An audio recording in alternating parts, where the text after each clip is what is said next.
Good morning student. आज का हमारा टॉपिक है what is national income. Every individual have certain income.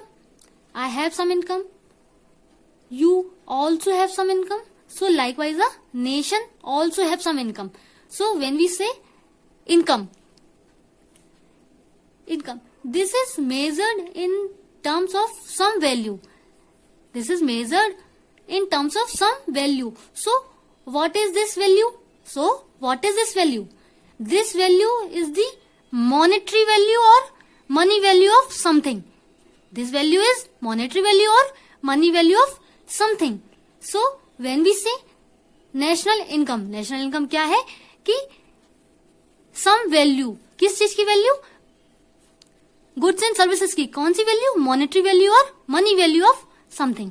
ठीक है, तो ये क्या हो गया हमारी नेशनल इनकम। अब हम देखते हैं डेफिनेशन क्या है नेशनल इनकम की। The total net value of all goods and services produce with in a nation over a specific period of time. यानी कि टोटल नेट वैल्यू किस चीज की? ऑल गुड्स एंड सर्विसेज की, जो कि कहाँ प्रोड्यूस हो रहा है? हमारे नेशन में over a specific time period, यानी कि एक स्पेसिफिक टाइम पीरियड के अंदर टाइम प्रोड्यूस हो रहे, representing the sum of wages, जो कि कैसे रिप्रेजेंट करते हैं? फॉर एग्जांपल सम वेजेस यानी कि मजदूरी, profit, rent, interest and pension payment to resident of India, जो कि हमारे इंडिया का रेजिडेंट है उसको पेंशन का पेमेंट हो, वो सब क्या कहलाता है? हमारा नेशनल इनकम कहलाता। अब एक डेफिनेशन और है, वो भी देखते हैं हम। The total money value of all goods and services produced in a financial year is called national income. The total money value of all goods and services, यानी कि total money value किसकी? all, यानी कि सभी goods and services की। ठीक, produce हो रहे हैं कहाँ? कब प्रोड्यूस हो रहे हैं? इन अ फाइनेंशियल ईयर। कब प्रोड्यूस हो रहे हैं? फाइनेंशियल ईयर के अंदर प्रोड्यूस हो रहा है। It's called a national income. उसको हम क्या कहते हैं? नेशनल इनकम कहते हैं। अब यहाँ पे हमें दो चीज को फोकस करना है, किसको? गुड्स एंड सर्विसेज को एंड फाइनेंशियल ईयर को। अब आपके माइंड में होगा कौन से गुड्स एंड सर्विसेज की बात हो? यहाँ पे तो final goods and services include होते हैं। कौन से गुड्स एंड सर्विसेज इंक्लूड होते हैं? Final goods and services, not intermediate goods and services. कौन से goods and services? Final goods and services, not a intermediate goods and services. Intermediate goods and service कौन से हो गए? फॉर एग्जांपल रॉ मटेरियल है, ठीक है, वो सब क्या होते हैं? हमारे इंटरमीडिएट। उनकी बात नहीं कर रहे हम फाइनल गुड्स एंड सर्विसेज की बात करें। अब फाइनेंशियल ईयर क्या? That means the time period is one financial year, यानी कि किसकी बात हो रही है? वन फाइनेंशियल ईयर की बात हो रही है। ठीक है, अब फाइनेंशियल ईयर कितना होता है, कब होता है इंडिया में, तो वो भी हमें पता होना चाहिए। Financial year in India start from 1 April of a year, यानी कि फाइनेंशियल ईयर इंडिया में, हिंदुस्तान में कब स्टार्ट होता है? 1 अप्रैल से स्टार्ट होता है। ठीक है, to 31 March of the next year, और अगले साल के 31 मार्च तक चलता है। फॉर एग्जाम्पल 1 अप्रैल ऑफ 2020 में स्टार्ट हुआ और कब तक चला? 31 मार्च ऑफ 2021 तक। ये क्या है? ये एक फाइनेंशियल ईयर है। क्या ये? एक फाइनेंशियल ईयर है। ठीक है, अब हम बात करते हैं कि नेशनल इनकम और डोमेस्टिक इनकम दोनों आपको पता होगा। अब इनमें क्या डिफरेंस होता है ये भी तो हमें पता होना चाहिए कि नेशनल इनकम और डोमेस्टिक इनकम में क्या डिफरेंस होता है। ठीक है भाई, घरेलू इनकम की बात हो रही है, ठीक है, और उधर नेशनल इनकम यानी कि राष्ट्रीय इनकम की बात हो रही है। ठीक है, राष्ट्रीय आय की बात हो रही है, तो हमें डिफरेंस तो पता होना चाहिए। तो आइए देखते हैं क्या डिफरेंस है नेशनल इनकम और डोमेस्टिक इनकम। तो नेशनल इनकम वो इनकम जो कि रेजिडेंट जनरेट करते हैं। कौन जनरेट कर रहे हैं? रेजिडेंट जनरेट कर रहे हैं with in economic territory and outside the economic territory. ठीक है, तो क्या है? Income generated by resident of the country within और आउटसाइड द इकोनॉमिक टेरिटरी, यानी कि इनकम जनरेट, वो इनकम जो कि कौन जनरेट कर रहा है? रेजिडेंट जनरेट कर रहा है। कौन जनरेट कर रहा है? रेजिडेंट जनरेट कर रहा है। कहाँ कर रहे हैं? हमारी कंट्री में या आउटसाइड द इकोनॉमिक टेरिटरी, यानी कि विद इन इकोनॉमिक टेरिटरी और आउटसाइड द इकोनॉमिक टेरिटरी। वो क्या कहलाती है? आपकी नेशनल इनकम। यानी कि नेशनल इनकम वो इनकम जो कि रेजिडेंट जनरेट कर रहा है विद इन इकोनॉमिक टेरिटरी और आउटसाइड द इकोनॉमिक टेरिटरी। कहाँ जनरेट कर रहा है उससे मतलब नहीं है इंडिया में जनरेट कर रहा है या इंडिया के बाहर जनरेट कर रहा है, बट कौन जनरेट कर रहा है? रेजिडेंट जनरेट कर रहा है। ठीक है, वो क्या कहलाती है? हमारी नेशनल इनकम कहलाती है। If the income has been generated by resident, if the income has been generated by resident, कौन जनरेट कर रहा है? रेजिडेंट जनरेट कर रहा है। ठीक है, कौन जनरेट कर रहा है? रेजिडेंट जनरेट कर रहा है वो क्या कहलाती है, हमारी नेशनल इनकम कहलाती है। ठीक है, कहाँ जनरेट कर रहा है उससे मतलब नहीं है, वो क्या कहलाएगी, आपकी नेशनल इनकम कहलाएगी, चाहे वो इंडिया में हो या इंडिया के आउटसाइड इंडिया हो, बट वो रेजिडेंट जनरेट करना चाहिए। ठीक है, वो आपकी नेशनल इनकम कहलाती है। अब बात करते हैं हम डोमेस्टिक इनकम की।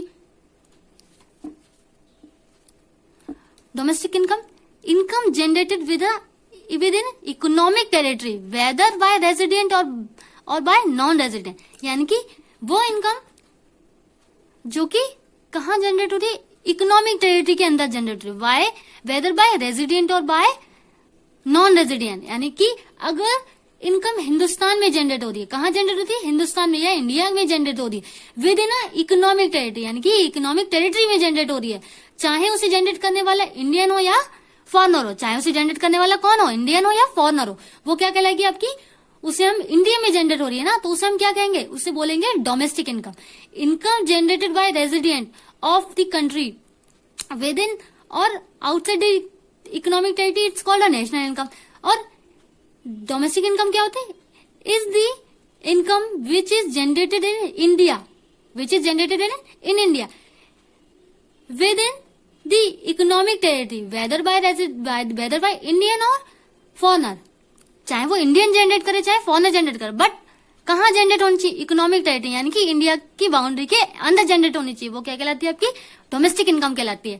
ठीक है, ये ध्यान रखिएगा कि income generated by resident with in economic territory, यानी कि इनकम कौन जनरेट करना चाहिए, रेजिडेंट जनरेट करे, चाहे वो with in economic territory generate करे, ठीक, चाहे इनकम जनरेटेड बाय रेजिडेंट, चाहे वो outside the economic territory generate करे। इसको हम दो पार्ट्स में कर सकते हैं कि वो रेजिडेंट जनरेट करना चाहिए, ठीक, चाहे वो इकोनॉमिक टेरिटरी के अंदर हो चाहे इकोनॉमिक टेरिटरी के बाहर, वो आपकी क्या कहलाती है, ये नेशनल इनकम ही कहलाती है। अब बात करते हैं डोमेस्टिक इनकम। तो डोमेस्टिक इनकम क्या होती है, income generated by resident with in economic territory, यानी कि चाहे वो रेजिडेंट जनरेट करे, कहाँ होनी चाहिए, जनरेट इकोनॉमिक टेरिटरी के अंदर जनरेट हो। Income generated bye non resident with in economic territory, चाहे वो नॉन रेजिडेंट जनरेट करे लेकिन वो कहाँ होनी चाहिए, इकोनॉमिक टेरिटरी के अंदर होनी चाहिए, वो क्या कहलाती है, आपके डोमेस्टिक इनकम। तो सिंपल वर्ड्स में अगर हम देखें तो जो इनकम रेजिडेंट जनरेट करता है, कौन जनरेट करता है, रेजिडेंट जनरेट करता है या फिर इंडियन जनरेट करता है। रेजिडेंट आपको समझ में नहीं आएगा, अभी मैं आपको रेजिडेंट भी बताऊंगी।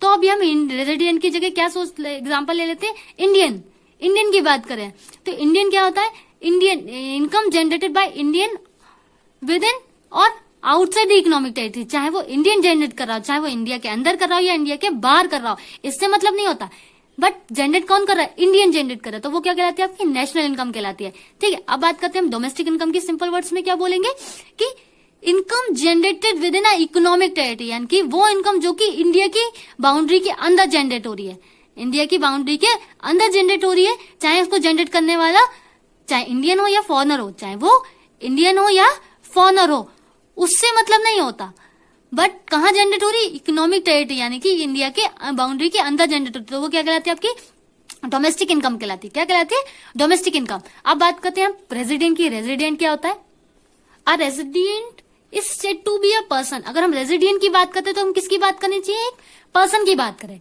कौन से पर्सन की बात करें, नेचुरल पर्सन और आर्टिफिशियल पर्सन। नेचुरल पर्सन जैसे कि ह्यूमन बीइंग, आर्टिफिशियल पर्सन जैसे कि बिजनेस, हाउसिंग कंपनीज, इन सबको हम आर्टिफिशियल पर्सन कहते हैं। ठीक है, कौन से रेजिडेंट की बात करें हम, नेचुरल पर्सन और आर्टिफिशियल पर्सन दोनों की बात करें हम। ठीक है, रेजिडेंट क्या है, एक पर्सन है। अब रेजिडेंट कौन, resident who reside in a country and whose center of economic interest lies in that country, जो कि रिसाइड करता है कहाँ पे, हमारी कंट्री में, and centre of economic interest, और जो क्या है हमारी इकोनॉमिक सेंटर है किसका, इकोनॉमिक इंटरेस्ट का, lies with in economic territory, और जो क्या करता है, लाइज करता है कहाँ पे, इकोनॉमिक टेरिटरी के अंदर भी लाई करता है। फॉर एग्जाम्पल जैसे कि लोकेटेड विद इकोनॉमिक टेरिटरी, जो कि हमारी इकोनॉमिक टेरिटरी के अंदर लोकेटेड भी होता है, plus perform basic economic activity, या उसके साथ साथ क्या करता है, हमारी इकोनॉमिक टेरिटरी के अंदर होता भी है और उसके साथ साथ बेसिक इकोनॉमिक एक्टिविटीज भी परफॉर्म करता है, वो क्या कहलाता है, वो आपका रेजिडेंट कहलाता है। रेजिडेंट मैंने आपको बताया, it can be natural and it can be artificial, natural resident कौन से होते हैं? Human beings. आर्टिफिशियल रेजिडेंट कौन होते हैं? For example companies, business, housing, ये सब क्या है आपकी? ये आर्टिफिशियल रेजिडेंट है। ठीक है, अब एक हम एग्जाम्पल के थ्रू देखते हैं कि नॉर्मल वो नेशनल इनकम और डोमेस्टिक इनकम क्या है। For example income generated bye SBI in USA, यानी कि इनकम जनरेट की किसने? एसबीआई ने इन यूएसए ने। एसबीआई यानी कि स्टेट बैंक ऑफ इंडिया ने यूएसए में इनकम जनरेट करी। अब आप बताओ एसबीआई क्या है? वो क्या हिंदुस्तान की बैंक है? अब है भाई, क्यों नहीं है? एसबीआई यानी कि स्टेट बैंक ऑफ इंडिया की बात हो रही है, तो वो क्या है? इंडिया की बैंक है। ठीक है, तो देखिए आप कैसे इसको हम आइडेंटिफाई करेंगे, ये देखिए, क्योंकि एसबीआई क्या है? स्टेट बैंक ऑफ इंडिया, तो क्या है ये? एसबीआई क्या होगा? Resident of India. क्या होगा ये? रेजिडेंट ऑफ इंडिया, यानी कि इंडिया का रेजिडेंट है। एसबीआई क्या है? इंडिया का रेजिडेंट है। अब बात करते हैं हम यूएसए की। यूएसए क्या है? यूएसए यानी कि United state of America. United state of America. United state क्या इंडिया में आता है? नहीं। हिंदुस्तान में आता है? नहीं। हिंदुस्तान में क्या आता है? यूएसबी, यानी कि United state of Bihar. India में यूएसए नहीं आता है। तो यूएसए कहाँ लाया करता है? Outside the economic territory. कहाँ लाया करता है USA? Outside the economic territory. कहाँ लाया करता है? तो अब मैं अगर आपसे पूछूं कि ये नेशनल इनकम का पार्ट है या it can be part of the domestic income, तो आप बताइए कि ये नेशनल इनकम का पार्ट है या डोमेस्टिक इनकम का? बताइए, क्योंकि इनकम जनरेट करी किसने? Resident of India. किसने जनरेट करी? रेजिडेंट ऑफ इंडिया ने। ठीक है, और कहां जनरेट हुई? Outside the economic territory. Economic territory के अंदर जनरेट नहीं हुई, कहां हुई है? Outside the economic territory. तो ये it can be a part of, this will be include in a national income. ये हम इसको किसमें इंक्लूड करेंगे? This will be included in a national income but exclude from domestic income. हम इसको exclude करेंगे किससे? डोमेस्टिक इनकम से, क्योंकि ये कहां जनरेट हो रही है? Outside the economic territory. कहां जनरेट हो रही है? इकोनॉमिक टेरिटरी के अंदर नहीं, आउटसाइड इकोनॉमिक टेरिटरी। कहां जनरेट हो रही है? यूएसए में। तो ये कहां स्टैंड करेगी? कौन सी इनकम कहलाएगी? This is a national income. ठीक है, तो समझ में आया कि नेशनल इनकम और डोमेस्टिक इनकम में क्या डिफरेंस होता है? कि अगर इनकम रेजिडेंट जनरेट कर रहा है तो, और कहां कर रहा है, चाहे वो इकोनॉमिक टेरिटरी के अंदर जनरेट हो रही है या इकोनॉमिक टेरिटरी के बाहर जनरेट हो रही है, उससे मतलब नहीं होता, बट जनरेट करने वाला रेजिडेंट होना चाहिए, रेजिडेंट ऑफ इंडिया होना चाहिए। वो क्या कहलाती है? आपकी नेशनल इनकम। और डोमेस्टिक इनकम चाहे वो इंडिया के अंदर जनरेट होनी चाहिए, चाहे वो इंडियन जनरेट करे या फॉरेनर जनरेट करे, उससे वो क्या होती है? आपकी डोमेस्टिक इनकम। समझ में आया? Thank you so much.